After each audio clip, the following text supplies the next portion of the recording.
తెలుగు రాష్ట్రాల్లో అతిపెద్ద lift manufacturer lifts ట్రై.com dealership కూడా ఇవ్వబడును. బెట్టింగ్ యాప్స్ ప్రమోషన్స్ పై నమోదైన కేసులో విచారణ అయితే సాగుతోంది. తమ సంపాదన కోసం బెట్టింగ్ ప్రమోషన్స్ చేసి ఎందరో ఆత్మహత్యలకు కారణమైన వారిపై కేసులు నమోదు చేసి సుదీర్ఘంగా విచారిస్తున్నారు. బెట్టింగ్ యాప్ ప్రమోషన్స్ ఎప్పటి నుంచి చేస్తున్నారు, ఎంత తీసుకుంటున్నారు అనే అంశాలపై ఆరా తీస్తున్నారు, ఆధారాలు సేకరిస్తున్నారు. ఇప్పటికే మొత్తం 25 మందిపై కేసు నమోదైంది. వీరిలో టాలీవుడ్ నటులతో పాటు ఇన్ఫ్లుయెన్సర్స్, యూట్యూబర్స్ ఉన్నారు. వీరంతా పెద్ద తలకాయలు. ఇంకా చాలా మంది చిన్న చిన్న ఇన్ఫ్లుయెన్సర్స్ కూడా బెట్టింగ్ యాప్ ప్రమోషన్స్ చేసి డబ్బులు సంపాదించుకున్నారు. అలాంటి వారి కోసం కూడా పోలీసు యంత్రాంగం నిఘా పెడుతోంది. సామాజిక బాధ్యతతో ఎవరైనా ఫిర్యాదు చేసినా స్వీకరించి దర్యాప్తు చేస్తున్నారు.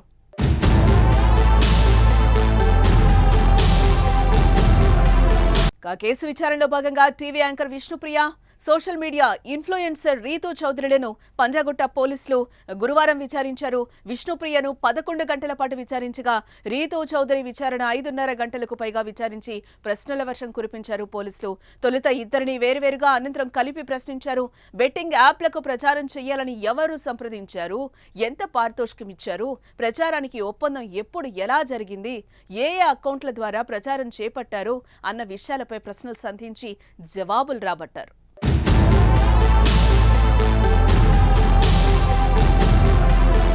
పోలీస్ విచారణలో విష్ణుప్రియ తన తప్పునొప్పుకున్నారు. బెట్టింగ్ ప్రమోషన్ చేసినట్టు ఆమె అంగీకరించినా ఎన్ని యాప్లకు ప్రచారం చేశారన్న దానిపై ఆమె క్లారిటీ ఇవ్వలేదు.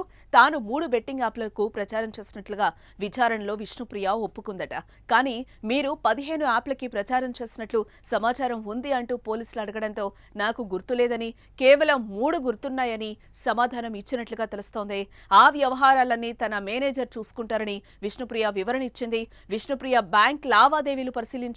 తర్వాత బెట్టింగ్ యాప్ల నుంచి వచ్చిన నిధుల గురించి ఆరా తీశారు. విష్ణుప్రియ ఒక్కో వీడియోకు 90,000 తీసుకునేదని పోలీసులు గుర్తించారు.